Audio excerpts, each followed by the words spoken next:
За, сайн байцгаана уу.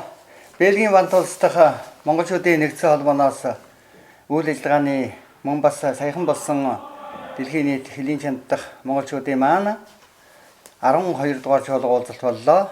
Энэ дээр суурилагдсан хэлцүүлэг ярилцлага санамсаргүй гэхөө эхнийх нь хэлж байна. За, Монгол улсын засгийн газар оны эхэн дээр Монгол улсын монголчуудын тухай дэлхийн монголчуудын гэсэн хөтөлбөр мөн Монгол улсын түүх соёлыг дэлхийн нийтэд сурталчлах тухай хөтөлбөр боловсруулсан байгаа.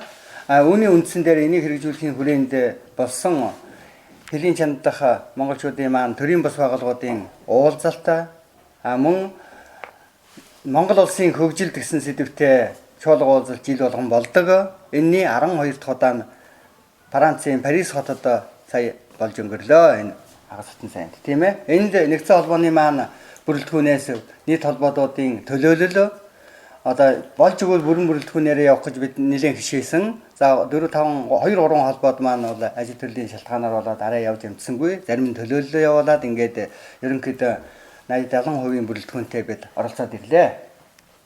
Энэ үйл ажиллагаа нь бол дэлхийн одоо үндсэндээ Англи, Герман, Франц, Бельги, Холланд, Швед, Турк, Америкийн нэгдсэн улс, Оросын холбооны улс, Канада гэсэн орнуудын 10 гаруй болж илээ.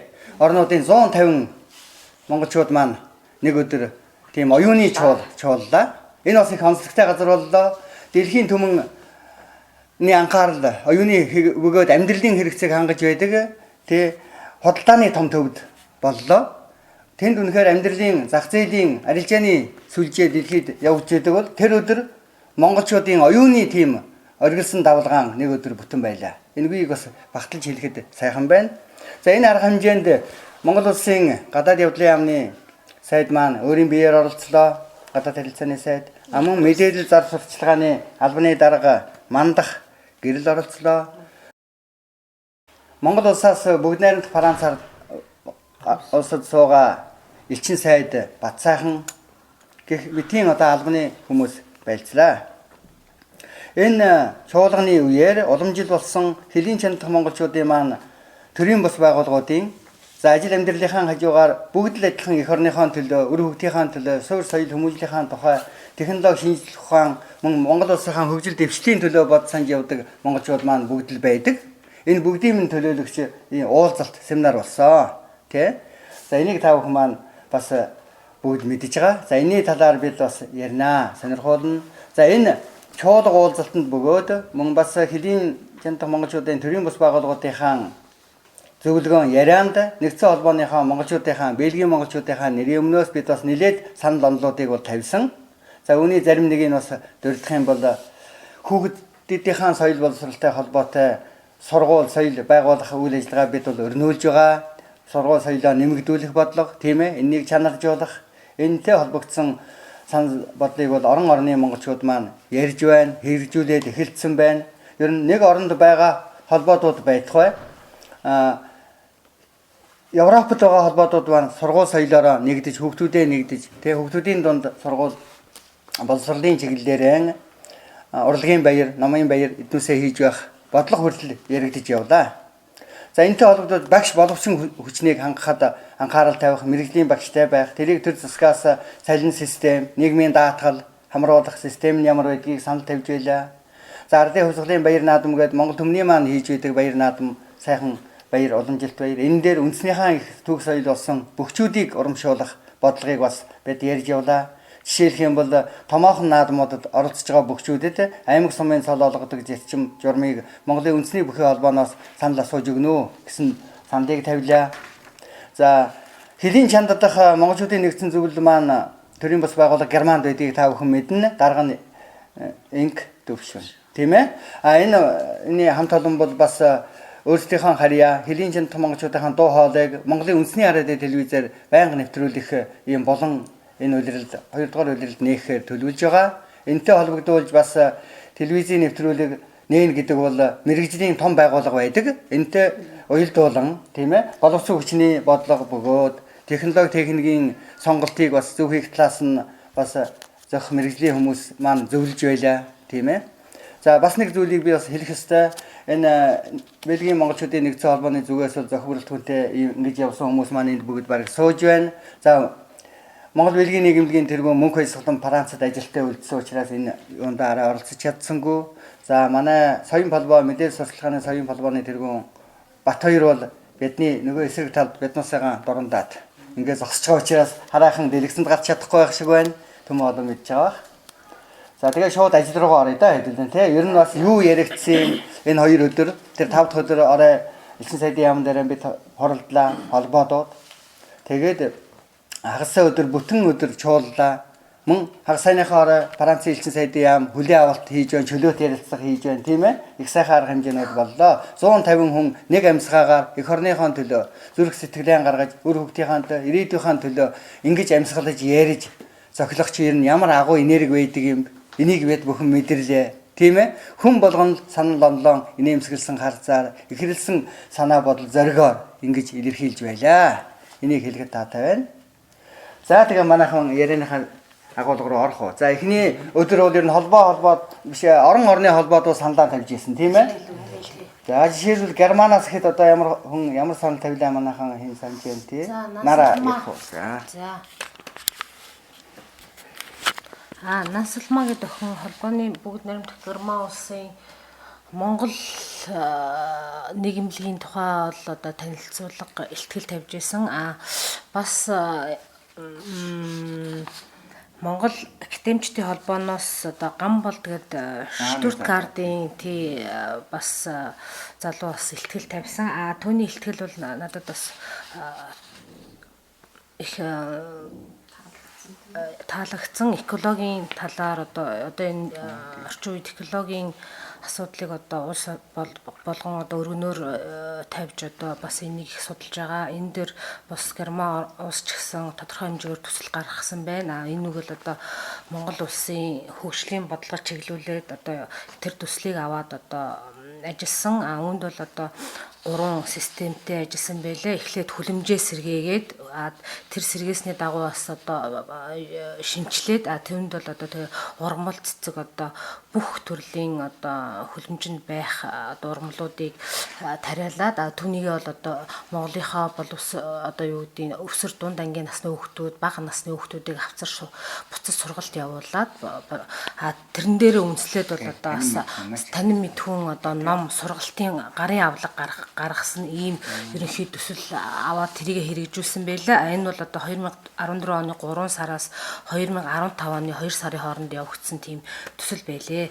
Энэ дээр бол одоо миний бас нэг авууштай нэг над санал бол одоо бид нар ч гэсэн бас адилхан энэ бэлэг улстай бас ийм төсөл байдаг байгаа. Энийг бол одоо бас тодорхой хэмжээгээр хэрэгжүүлье. Одоо залуучуудаа хамааруулад одоо төсөл бичье. Бас хаанаас одоо энэ төсөл хамрагддгийг ингээд одоо тэр залуучууд бол одоо бид нарт тийм гарын авалга өгсөн. Эндээс бол одоо би бас судалгаа явуулаад бас тодорхой хэмжээгээр нэг судалгааны ажил хий гэж бодож байгаа. За тийм байсан. За шөө сайхан саналууд их гарч ирсэн тий. Манайхнаас энэ санаж гинөө.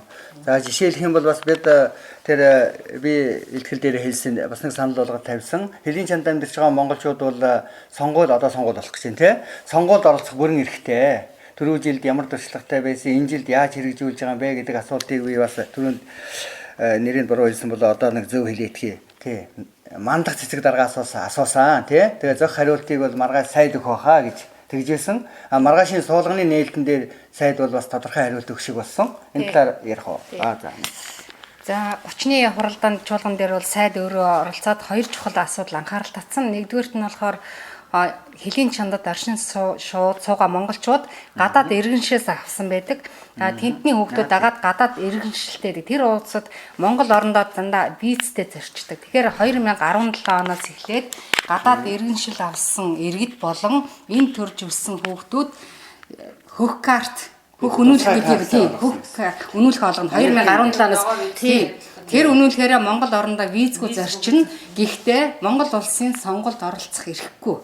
Тийм бас нэг нөхцөлтэй болж байгаа. Тийм сайхан тааламжтай шийдийг хийсэн. Тэрэн дээр бол ган Монгол улсынх биш. Дээрэс нь бас миний бодлоор Бурят юм уу, Тува юм уу, тэр үндэстэнгүүд тийм хүмүүс халимагч юм уу, тэр хүмүүст ч бас олгодох тийм бас нээлт гарч байгаа юм бэлээ гэж ерөн засгийн газраас 2017-наас энэ хөхнүүлэх гэсэн хөтөлмөр хэрэгжилж эхэлсэн юм лээ. За дараагийн анхаарал татсан асуулт сонгуулийн асуудал.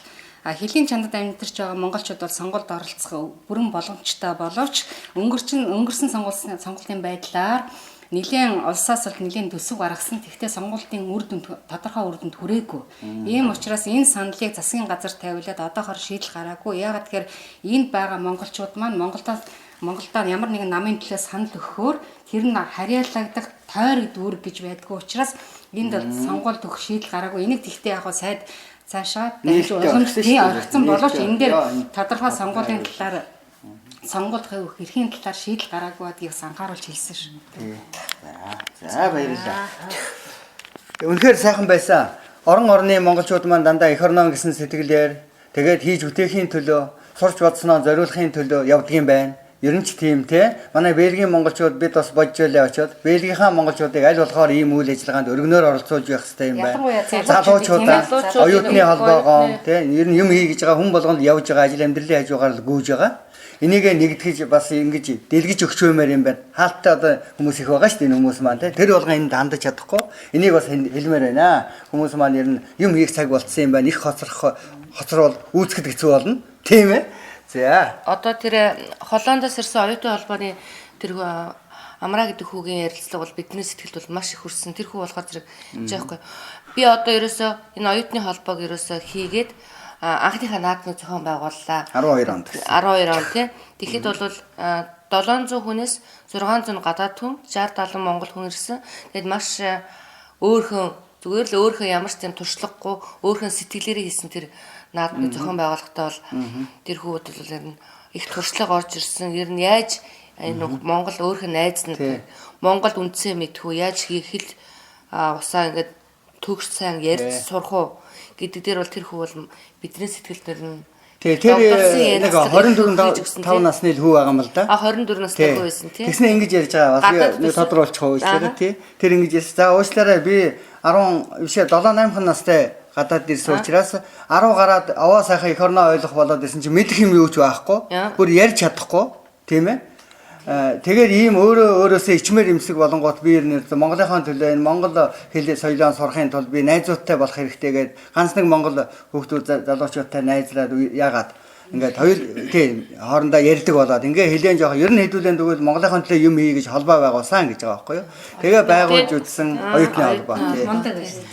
Мондаг их тэрхүү тэгэд өөрийнх нь тэр яриаг сонсоо бид нар дараа нь ярилцлагын дараас тэр хүүгэл яриад байгаа. Ямар ийм залуу хүн те ямар хөөх юм бэ одоо ингээд яаж би ингээд одоо энэ сургуулаа төгссөн Монгол залуучууд болж үл Монголдо очиод энэ сурсан юм аа ингээд хэрэгжүүлээд энэ мэрэгжлийг нэг Монголд очиод хийчих юмсан. Тэгэхээр бол манай их орон маань жоохон ч гэсэн ингээд бидний сурсан мэрэгжлийг ингээд ашиглаад ингээд их орондоо бас хийх үүтэй яа. Тэгээ өөрөө тэгж уриалга хийж байгаа байхгүй тэр. Олон сайхан найзуудтай ингэж хийж одоо бас би ингээд Монгол руу зөндөө явлаа, нэлээ зүйл харлаа, ажиглалаа. Цаашдаа их хийн, олон юм хийн. Тэгтээ хүчийг нэммээр байна. Ийм юм хийхээр залуучуудыг уриалмаар байна. Энэ холбоог аваа явчих хүн байна уу гэж би хайж байгаа энэ халдаандаасаа. Хамгийн гол нь санхүүгийн болцоол их хэцүү байдаг гэж байгаа байхгүй тий. Анхныхаа наадам дээр нэг хуушур зараад нэг хитэн төгрөгтэй болоод тэр хуушурныхаа зардлаар би өнөөдөр энд ирсэн сууж штэ гэж байгаа. Тий. Тэгээд тэр зардал хийгээгүйсэн бол тэр хуушураа зараагүйсэн бол тэр хүүхд Парис хүртэл явах зардал буудлын мөнгө тий. Тэр чинь бас ингээ юм хийн гэдэг чинь бас нэг явахын тийм сайхан цагдаа хүү байсан залуучууд. Энэ бол манай залуучуудаас үлгэрэлмээр тийм ээ. Тий үлгэр төгөрлөө тэр хүүхдийг бас оюутныхаа Бельгийнхээ оюутан залуучуудтай холбож өгөөд яаж туслах уу биднээс ямар санал авах уу яаж дэмжих хүмүүс харилцаа холбоотой байх хэрэгтэй юм дээ тийм ээ. Би бас тэгээд бас л яг бүх холбоотуудыг ярьж байгаа юм дээр бол эдийн засгийн тийм юу их санхүүгийн хүндрэл аяг байгаа юм л да тий. Тэр дээр би нэг юм чуушлаа. Нөө Францын элчин сайд Бацаахан маань ямар гой санал оруулж өгөө те. Одоо ингээд хэрвээ бид нар та бүхний яриаг сонсоод ирсэн чинь ерөөсөө санхүүгийн энэ асуудлыг шийдэх нэг л асуудал байна. Юу вэ гэх юм бол Европын монголчуудын бүх холбоо маань нэгдээд хоорондоо ярилцаад өөрийн гэсэн гишүүнийг ерөөсөө Монгол улсынхаа их хурлд дэвшүүлээд өгвөл яасан юм бэ? Тэгвэл тэр хүнээрээ дамжуулаад энэ эдийн засгийнхаа асуудлыг ингээд ямарваа нэг асуудлыг улсын их хурлд дэвшүүлтэй болчих юм бол ингэж хууль зүйн баталгаа гаргадаг хүн чинь тэнд суух хэрэгтэй. Та нарын төлөөлөл гэж байгаа тийм ээ. Энэ бол айгүй гой санал өгсөн тий. Элчин сайд маань өөрөө ингэж юм санал гаргаж өгсөн. Бид нар бол маш халуунаар хүлээж авсан. Тэгээд тэрний суур үндэслэн ч гэсэн байгаа л да. Учир нь өөрөөр хэлбэл хөлийн чандах монголчуудын зөвлөл төрийн бас байгууллага маань 5 твийн монголчуудаа хариуцсан ийм нэгдсэн зангилаа нөөссөн тийм ээ. Бөмбөрцгийн зөвлөл гэж яригдж байгаа. Одоо давч хэлэх юм бол тэгэхээр энэ хамт олон бас юм бодох үзээ тийм ээ энэ талаар. За ер нь 5 дахь өдрийн оройны ялангуяа тэр ярилцлага бол хүүхэд боловсрал Монгол улсын технологийн хөгжил энэ тал руу нэлээд хандж исэн. Хүүхдийн талаар гэж жоохон тодруулбал хэдүүлэн тий. Бэлэгч маань сургууль байдаг. Цаашдаа монголчуудын нэгдсэн холбоо маань сургуулийг нэмээ. Энэ хүүхдүүдэд аль болохоор монгол соёл руу хандуулъя гэж бодлоготой байгаа. Энэ чиглэлийн дагуу өнгөрсөн 3 сард баха тий 20 хэдэн 24 5. Бас засгийн газрын хэмжээний хурал болсон шүү дээ. Энэ манай энэ оны 2016 оны 3 сарын 24-нд боловсрол соёл шинжилгээ ухааны яамны одоо үүсгэн санаачлагаа тэр одоо ажлын хэсгийн санаачлагаар одоо хөлийн чандах 17 орны одоо Монгол сургуульд Монгол одоо соёлыг одоо түгээж байгаа энэ одоо боловсролын чиглэлд ажиллаж байгаа бүх сургууль болон цаашдаа сургууль нэгж байгаа одоо ингээ бүх хамт олнуудтай одоо онлайн одоо цахин видео хурал хийсэ. За тэгээд маш их олон одоо маш олон орны жишээлбэл одоо Америкт 25 сургууль Монгол сургууль байд юм байна. Гэх мэрэгчлэнгээр манай Бэлэгт тэгэхээр одоо ганцхан Монгол сургууль байгаа. Эв нэгдэл холбоо гэдэг. Гэтэл одоо бас бид нэр тийм ээ ганц нэг хотод ганцхан сургууль биш. Гэтэл нэг өөр яг энэ одоо төв хотоос гадна алслагдсан хүүхдүүдийг яаж сурах вэ гэдэг тал дээр бид нэр илүү анхаарал тавиад ирээдүйг гэсэн манай энэ холбоо маань одоо бас дахин Монгол сургуулийг нэ одоо стандартын хэмжээнд яг энэ орчин үеийн сургалтын системтэй яг одоо бусад сургуулийн адилхан одоо яг тэр боловсрол соёл ухааны яамнаас онлайн одоо сурах бичиг хийж байгаа ажлын хэсэг одоо тэгээд миний хүсэлт болохоор би 9 сарын 1-ээс өмнө одоо бэлэн болгохыг сайн байна. Бүгд нэг програмаар нэг системээр явах юм бол эргээд бүх хүүхдүүд яг нэг хэмжээний боловсрол олгогдно. Яг тэгэхээр одоо манай Монголд орон гэхэд 4-5 төрлийн цагаан толгой байд юм байна. Тэгэхээр одоо 5 төрлийн цагаан толгой байдаг гэж одоо тэр хурал дээр би маш их мэдж авсан байхгүй юу. Тийм болохоор одоо манай энэ ирээдүйн сургууль маань болохоор 2016-аас 17 оны хичээлийн жилд одоо ингээд одоо 4 чиглэлээр хүүхдийг одоо хөгжүүлнэ. Монгол хэл, уран зохиолын хичээл, ёс заншил уламжлал, за тэгээд спорт болон хөгжмийн хичээл. За тэрнээс гадна манай сургууль маань насан туршидад хэлний сургалт болон гадаад одоо бэлэг хүмүүс Монгол хэлний сургалт гэх мэтнгээр одоо маш олон төрлийн сургалт явуулахаар одоо бид нэр урдаа зорилго тавиад ажиллаж байгаа. За тийм болохоор энэ удаагийн энэ одоо конференцд бол би бол өөрийн зүгээс оролцож чадаагүй. Яагаад гэхээр бас нэгдсэн холбоо төлөөлөлт энд бас ажил дүрхтэй үлдсэн байгаа. Тэгээд манай энэ холбооны одоо гүйцэтгэх захирал Наран гэрэл маань очиод мэдээлэл авсан байх энэ боловсролын талаар тэгээд бид бүхэнд бас товч мэдээлэл өгнө. Наран гэрэл маань бас зарим сургууль дээр үр биеэр очсон да тийм ээ. Одоо юуны чуулганы дундуур бас за ингээд миний хувьд бол одоо ирээдүйн холбооны гүйцэтгэх захирлын ажлыг хийж гин ингээд Монгол сургуулийнхаа талаар одоо судалгааны ажил одоо бас нэг туршлага судалгаар ингээд чуулганы дундуур бас төрийн бас байгууллагын зөвлөлийн боловсролыг хариуцсан Үлзигийн оюун дэлхүр гэдэгэгчтэй танилцаад одоо оюун дэлхүрэгчийн саналаар Франц дахь Монгол сургууль дээр зочилсон. Ингээд энэ Монгол сургууль маань монгол хэлний хичээл явагдсан байна. Бас Франц хэлний хичээл бас явагддаг юм байна. Дээрэс нь одоо Монгол сургууль одоо энэ Монгол сургуулийг умардын монголчуудын нийгэмлэг зохион байгуулдаг юм байна. Энэ нийгэмлэг маань одоо үүсээд жил жил шахуул болж байгаа юм байна. Монгол сургуулиудаас 9 сараас эхэлсэн. Тэгэхэд бол сургууль дотор ороход бол хүүхдүүд одоо хичээлээ хийгээд хууламжлал хийгээд ингээд багшиг хичээл дундуур ороод тэгээ багш хичээлийг зогсоогоод хүүхдүүдээс сурсан мэдсэн шүлэг дуунаасаа уншаарай гэл 4-5 шүлэг уншаад бас Монголын төрийн дуулыг бол одоо дуулж гин. Тэгээд бас бусд дуунууд байгаа. Бид нар одоо хүүхдүүдийн дунд тодорхой хэмжээгээр ингээд тэмцээн уралдаа явуулдаг. Дээрээс нь бол 35 өсгийг бол одоо ингээд 9 сараас хойш ингээд айгүй тэргүү хугацаанд сурсан байна. Дээрээс нь өсвөр насныхан, дунд насныхан ингээд 2 ангитай хагас өдөр хичээлдэг юм байна. Дээрээс нь бас гэр туслангийн үйл ажиллагаа явуулж үтсэн гэсэн. Энэ дээр би бас санал оруулсан. Манад бас ингээ манай Монгол Бельгийн нийгэмлэгийн мөнх хэсгэлэн гээд мөнх хэсгэлэн бол бас Монгол гэр туслан гэдгийг бол одоо 4-5 дахь жилдээ зохион байгуулж байгаа Бельгид. Юун дээр бол одоо би бас тэр оюун хүрэгч хэлсэн одоо хамтарч ажиллахаас гадна бас санаа солилцох дээр бол оюун хүрэгч тэгжсэн. Бид нар ч гэсэн Германы манай сургуулиас тэрийг хийх гэж үтсэн. Тэгсэн бас юу гэдэг гэр ингээ барьчаад хажууд ингээд ус одоо юу гэдэг бас тог ингээд бас хэцүү байсан. Хэрэг би орчиндоор бол одоо манай мөнх хэсгэлэн ингээд кампинг гэдэг үүдэн шүү дээ. Одоо энэ Европт байдаг амралтын газрын хажууд ингээд гэр цуслангаа одоо байгуулад явж байгаа гэсэн чи наа чи их сайхан санаа байна. Би тэрийг одоо Германд очиод судлая гэсэн бас хажуугаар нь одоо содо гэдэг одоо монгол хэлний багш гэсэн наа чин сайхан санаа байна гэд бас дээрэс нь бол би их туршлага хуримтлууллаа. Юуныхаа тайлан бол одоо тэгээд маргааш нөөдрөөс бичээд бас дараа нь одоо бас оюун хүрэгч рүү бас тайлангаа явуулаад бас сургуулийнхаа нээлтийн тайлан явуулнаа. За. Манай хэлбэл холбоо бас тийм ээ. 29-ний нөгөө Францын элчин дээр бид нар орноос ирсэн төлөөлч нараас нэг 5 минут илтгэл тавьсан юм л да. Тэрэн дээр манай гэр бүл холбооноос зохион байгуулж байгаа үлгэрийн цаг нэвтрүүлгийг тэр байгаа хүмүүс бас маш их сайшааж хүлээж авч энэ төрж өссөн монгол хүүхдүүдэд монгол хэлээрээ ярих хоорондоо нөхөрлөг тэр нөхцөл бололцоо тийм ямар их гоё нөхцөл харьцааг бүрдүүлдэг юм бэ. Энэ талаар чинь бид нар хамтран ажиллая, судлая. Тийм та бүхэн манад ирж манай Герман хотод ирж Герман хүүхдүүдэд үлгэрээ тоглож өгөөч. Энийг тийм хүсэл тавьсан. Тийм их сайхан байлаа. Ер нь бол энэ 10 хэдэн орноос ирсэн холбоотын ярилцлаган дээр бол манай Бельгийн холбоодыг нэгдсэн холбоо энэ ер нь холбоотын үйл ажиллагааг маш их сайхан хүлээж авсан. Яагаад бол танах ер нь их сайхан зохион байгуулалттай юм их үр дүнтэй дор дорхой холбоог бол маш сайн авч явж ингээд нэгдээд бие бинийгээ дэмжиж ингэж явдаг чинь маш их туршлагатай үйл ажиллагаа байна.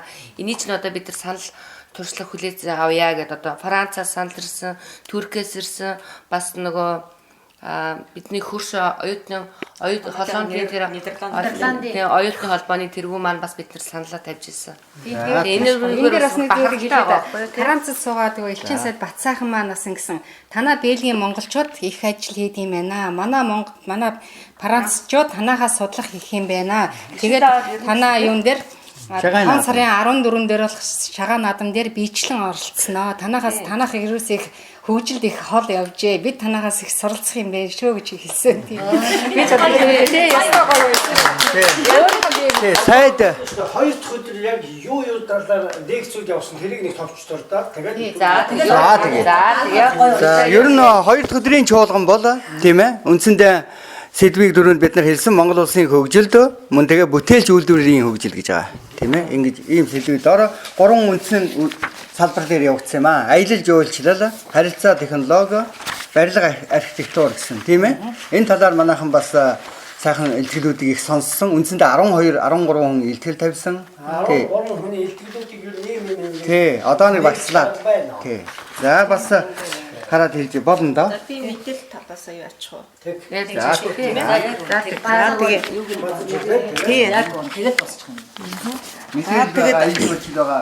Монгол орны хөгжилд 12 дахь удаагийн чуулга уулзалтын өдөөс хойш хуралдаанаар мэдээлэл харилцааны технологийн салбар чиглэлийг одоо Их Британий Честер их сургуулийн магистрант засгийн газрын хэрэг эрхлэх газрын одоо мэдээлэл технологийн хэлтсийн дарга цахим өртөө холбооны одоо төрийн бас байгууллагын гишүүн одоо чи даваа жанц одоо хөтөлж явуулсан. А үүнд болохоор одоо бидний хиймэл оюуны хувьсгалж бэлнүү те одоо Монгол орн маань Монгол улсууд маань бэлнүү гэсэн сэдвээр одоо Болор софт хувьцаат компани захирал, бадрал, онлайн систем, клауд үйлчилгээний одоо хэрэгжүүлэлт, түүний зах зээл дэх одоо боломж гэсэн сэдвээр одоо Прогет одоо хувьцаат компани захирал, Амарват бизнес хөгжүүлэх захирал маргад нар бол одоо илтгэл тавьсан. Монголоос ирдэг. Тийм бүр Монгол улсаас ирж одоо илтгэл тавьсан. За энд одоо манай Монгол оронд одоо өнөөгийн байдал бол одоо үүрэн телефоны 4G үйлчилгээ одоо нэвтрэхэд бэлэн болцсон. IPTV үйлчилгээ нэвтэрснээр энд одоо орон сууцнуудад одоо баг ихэнх нь интернет үйлчилгээтэй холбогдсон. Тэгвэл хөдөө орнуудад болон гэр хорооллынхад бол энэ одоо хүртээмж мотоога талаар бас ярилцсан. Төрийн үйлчилгээ, банк ус санхүүгийн үйлчилгээ, онлайн худалдаанд бол энэ интернет үйлчилгээ маань одоо нэвтрээд боломжтой болсон боловч хувь улсууд маань жоохон тэрийг хэрэглэх ашиглах талдаа жоохон муу байгаа мэдлийн түвшин муу гэдэг талаараас ярьжсэн тийм жишээ ихэд одоо цалингаа одоо авчдаг ерөөс нэг удаа нөгөө бүүнд нь мөнгө авчдаг картнаас үйлчлэгээр авчдаг. Тэрийг 4-5 удаагийн үйлчлэгээр аваад бас арай илүү тэр байгууллагатай ашигтай байх. Ашигтай байхад одоо ерөөсөө манайхан цалин нугаал ерөөсөө мөнгө ерөөс нэг удаа аваад тэгээд яг дата үйлчилгээний тариф нь болохоор дунд болно одоо багт орлоготой иргэдийн хувьд бол жоохон өндөр байгаа Монгол улс тийм ээ. Тэрний талаар бас ярьсан. Интернет хэрэглээний мэдлэг маань тийм үү хүн болгонд одоо ижил биш учраас хоорондоо нөгөө харилцаа ойлголцох жоохон хэцүү байсан гэдэг. Тэгээд одоо Прогет хувьцаат компаниас том жижиг дунд одоо бүх төрлийн аж ахуй хувь улсуудад зориулсан вебсайт хийх зорилтын тийм тусгай програм системийг одоо манай монголчууд маань гаргасан юм байна. Одоо PNM гэсэн систем. Тийм ингээд өөрсдөө болохоор вебсайтыг хийж болно тийм ээ. Энэ нь болохоор ашиглахад хэлбэр одоо мэрэгжлийн ямар ч одоо мэдлэг чадвар шаардлагатай байхгүй. Тэгээд хурдан хугацаанд өөрийнхөө вебсайтыг хийчих болно. Интернет холбогдсон бол хаанаас ч гэсэн энийг холбогдоод хийчих болно. Тийм хөсөн үедээ мэдээллүүдээ өөртөө сольж болно, дизайнераа өөрчилж болно. Өөрийн бизнест энийг тохируулаад бүх өөрчлөлтөд маань хаягаа бол хийчих болно.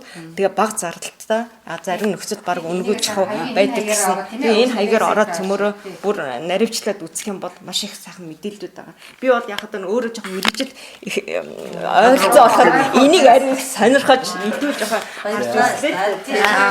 Энэний үн бол одоо сарын жилийн үн бол 198 мянга, сарынх бол 16 мянгасан. Тэгээд урдчилсан төлбөрөөр хийх юм байлээ тий. Урдчилсан төлбөр хийх юм байлээ. Би За дараагийн бас нэг сайхан сэдв бол аялал жуулчлалын салбар байсан. За энэ дээр би нэг зүйлийг зүгээр тодруулж хэлье. Энийг хөтөлж явсан аз билэг гэж бүсгүй байсан. Энэ аз билэг гэдэг эмэгтэй бол тэр чуулганыг зохион байгуулсан байранд би түрүүндээ хэлээд ирсэн. Энэ юу гэвэл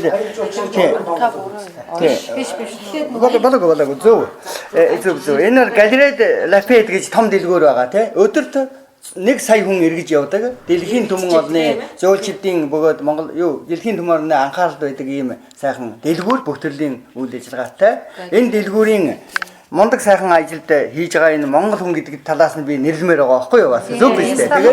Тэгээд энэ чуулганыг захин мөртөө холбоотой болон хэлийн жинх монголчуудын зөвлөлтөөгөө нэгдэж тэр алтан боломжийг олж өглөө гэж байгаа байхгүй байрыг. Тэгээд тийм тансаг газар бас монголчууд маань тийм худалдааны том зах зээл дээр тийм ээ. Худалдааны том зах зээл дээр монголчууд оюуны халил нэг бүтэн өдөр хийж байгаа байхгүй юу. За энийг л хэлэх гэсэн. Тэр бүсгүй би юуг нь харж байгаад хэлмээр санагдаад байна. Тэгээ галерейс Лафайет гэсэн тэр том дэлгүүр байгаа. Тэгээ дэлхийн нийтэд мэднэ. Энэний гадаад зах зээлийн албаны менежер, захин мөртөө холбооны гишүүн ийм бүсгүй байсан. Энэ аз билэг. Ийм хүмүүс ч гэсэн энэ тэнд дэлхийн өнцөг болонд байж байгаа. Энийг бас Бельгийнхаа монголчууд таньд манай бэлэгч олон хүн бий, тийм ээ. За ингээд бас нэг зүйлийн дараа бас нэг зүгээр нэг бэлэгт гиснээс бид захин мөртөө холбооны гишүүнчилд орох ёстой юм байна. Хуваарийн болон байгууллагаараа холбоотойроо энэ бол амархан юм билээ. Тийм ээ, сайт нь бүгд мэдж байгаа.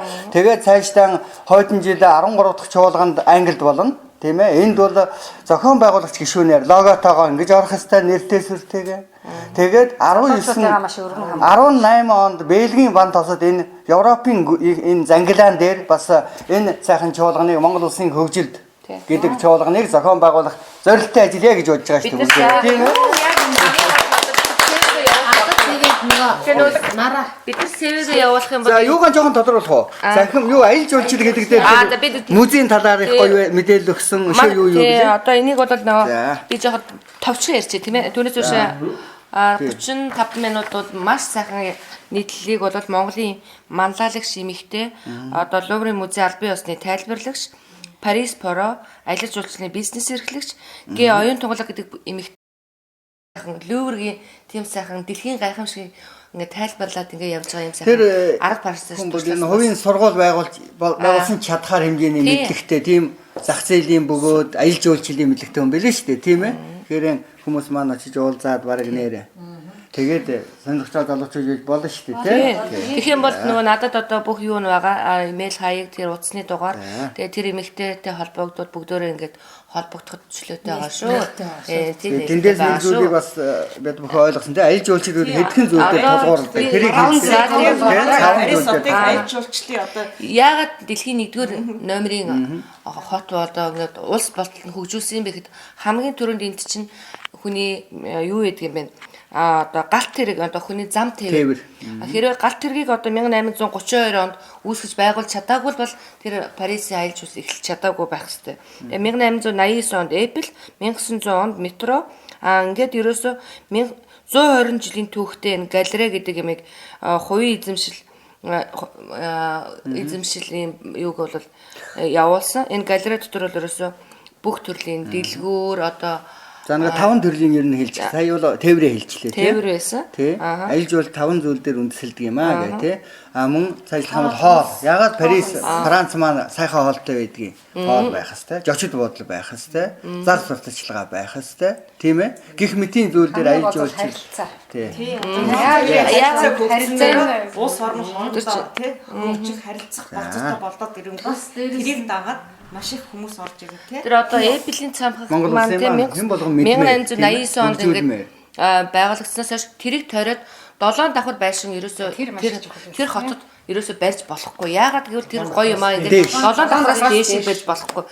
Тэгэхэл юм бол нөгөө Эйфел маань дарагдчих гээд байгаа байхгүй. Тэгэхээр чи Эйфелийг тэгэж гоё амьдрал байгуулсан. Ер нь аялал жуулчлал гэдэг чинь одоо нөгөө түүхийнхээ ямиг маш гоёор ингээд нандинг хадгалаад сэргээгээд явснараа л ингээд хэдэн зуун жилээрээ ингээд хэрэг шүтээд энэ дээр би нэг зүйлийг бас их хүндэтгэж хүлээж. Яагаад өндөр байшин байж бид аялал жуулчлал гэдэг нь тэр хүн мөнгөөн зорцуулдаг юм аа. Хөдөлмөрөөр зарцуулж тэрийг зорж ирж үздэг. Тийм учраас бүх юм нээлттэй байх хэрэгтэй. Тэр хүн хангалттай мөнгө өгсөн бол хангалттай мэдээлэл авах. Бүр буугаад тэр хотод буухад л би тэнд очино гэж нүдэнд нь нийл байх хэрэгтэй.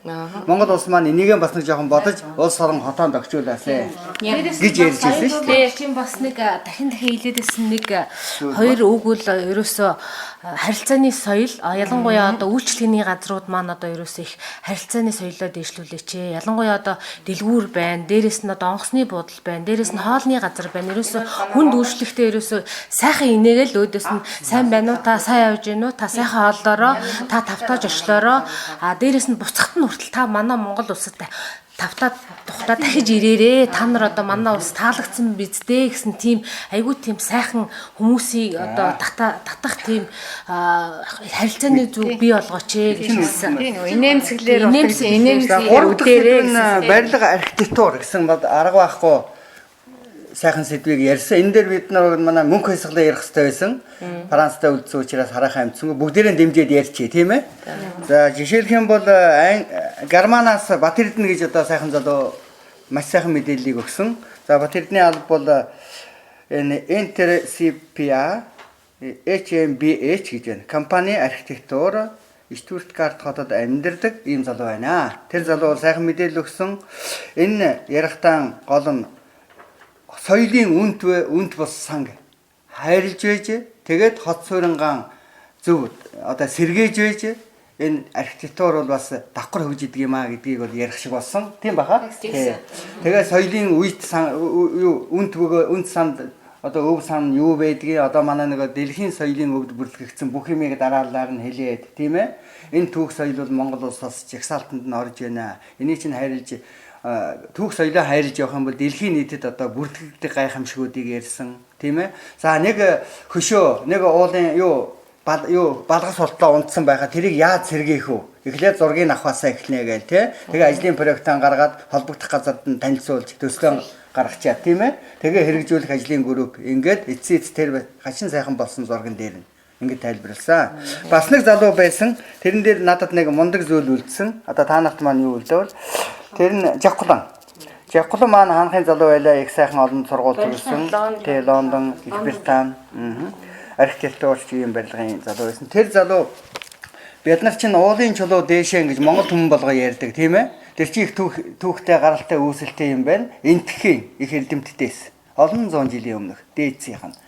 Тэр нэг том эрдэмтэн нэг жоохон их мундаг сайхан барилга барих газараа нэг чулуу тавьсан гинэ. Тэгээд нэлээд хэдэн чулуу тавьсаар хагаад ингээд ер нь тэрийг барилга хэмжээний бодож сэтгэж тэгж энтхээс гаралтай бас шарын шашинтай холбоотой юм учраас тэр уул усыг хөндөөлж босгож тэгээ сүүлдээ нь сувраг босгох энтертэй холбоотой гэж ярьжсэн. Ингээд тэр нь цаашаа жижиг чулуу байсан бол сүрлэн модоор болоод тэгээ амьтдын эдээс одоо зааны ясаар зааны том соёогоор хаалгаа хийгч байдаг юм уу тэгээд бусад эд материалуудыг оруулж байшин барилга барих тэгэл энэ архитектур талаасаа ярьжсэн тэр залуу бол тийм гоё сайхан сонирн биш. Гол нь юмны бүтцэн гоё хийсэн арга нь сайхан гэдэг талаас. За энэ бол бас мэрэгжлийн хүмүүст их сайхан байсан. Бас уран зургийн чиглэлээр нэг залуу маш ирсэн. За тэр бол олон улсын хэмжээнд Европтой бид уран зургийн бөгөөд уран бүтээлийн төвтэй болмоор байна гэдэг талаас гамбаа гэдээсэн тийм гамбаа юм байна уу та манай гамбаагийн юу ч энд байгаа. За энэ талыг ярьсан тэрийг ярихад манай Бэлэгт амьдардаг сайхан уран бүтээл залуучууд маань хүмүүс маань санаанд орж ийлээ тий очиж бас тэрийг сонсоод ямар сайн би гэхдээ нэрээ ууцсан бид нараас авчирсан юмнуудын тий холбогдоо харилцааны соёл дээр бас нэг юм хэлмээр байна. Тэр Итали улсын дуурийн театр дуулдаг дуучин Аяна гэдэг бүсгээс доктор Аяна гэдэг бүсгүй тэр эрэгтэй Италиас дуур Монгол эмэгтэй эрэгтэй Италиас Италийн хоёр дуучинтайгаа ирээд тэр Италийн хоёр дуучин бол Монгол хүн гэдэг Монгол хүний дуу хоолой цар хүрээ гэдэг дэлхийд өнөөдөр гайхамшигтай гэдгийг бас харуулсан тэр бүсгөө бахархалтай байсан гэдэг бүр тэр хоёр дуулийн дуучин баг хэлжтэй. Нөгөөх нь олон улсын дурын студийн төслийн зочин зураач нүүбийн хүмүүлгийн ажилтан гэсэн хоёр хүнд нэг давж ирсэн. Маш гоё ярилцлага хийсэн. Тийм. Доктор энэ уулзалтанд бас сайхан алдартай хүмүүс байсан тий. Тэрний талаар та манайхан бас нэр хэм байлаа. уншаад Тий. За. Эзэн төрний эрдэнэсийн сан гэдэг тэрийг тий. засахта Одоо доктор Аянаг сая хэлсэн тийм ээ. Оюун Туяма байна. Соёлын урал хэвлэлийн салбарын удирдлагч, зүүж менежер хүн байсан. Холбооны бүгд найрамд Герман улсаас ирсэн. Доктор Аяна хэлсэн Карл Альберто Америкээс ирсэн бүсгүй Ариуна гэдэг Америкээс ирсэн онгоцны үйлчлэгч тийм. Америкийн нөгөө Айрландын онгоцны үйлчлэгч эмэгтэй байсан. Бас Ирландаас ирсэн нөгөө юу хийдэг гэнэ тэр Заяа гэдэг охин байлаа. Тэр охин болохоор зэрэг одоо Натротын газар ажилладаг гинэ. Тэр охин тэгээд тэгжээсээ ер нь одоо миний төсөл хийж байгаа. Тэр төсөл дээр би бол одоо энэ Ирланд, Англи, Монгол гэсэн юм зах зээлийн юм усан бомбын ийм үйл ажиллагааны судалгаа хийж байгаа. Энэ дээр би хэрвээ надад ингээд туслах зөвлөгөө ингээд Европоос, Бельгиэс өөр газараар байна уу? Би одоо энэ ажиллагаагаа ер нь сүүлийн үед бол хэрэгжүүлэх гэсэн тийм юутай байгаа ажиллагаа. Тэр бас их бүрсэл амьдардаг. Оюуны эмчийн эргэтэн зөвлөх захим холбоо өртөө холбооны гишүүн ийм уян гэд бүсгүй бас ихтгэл тавьсан энэ доктор бүсгүй лээ. Тийм манай Бэлэгт амьдардаг. Монголоос гадаадын сурчлах талаар одоо Монголын элч гэж улсуудыг жил болгон гэж тавьдаг гэдэг. Соёлын элчийг Монгол хүнээр тавьж эхэлсэн. Имжлэх болохоор гадаад улсад байсан тий. Эхлээд одоо нэг даваа жаргал Төвшинбаатар, Хөдөлмөрийн Баатар даваа жаргал Төвшинбаатар. Тий. Одоо өнөр маа одоо имжлэх болохоор оюун туяа гэж хэлээ. Өндөр маань бүгд нь нөгөө юуг нь гардуулсан өргөмжлийн гардуулсан. За ингээд. За ер нь чуулганы маань хоёр арга хэмжээ байгаа шүү дээ чинь тийм. Нэг нь бол тэг их юм байна. Үнэхээр барагдахгүй.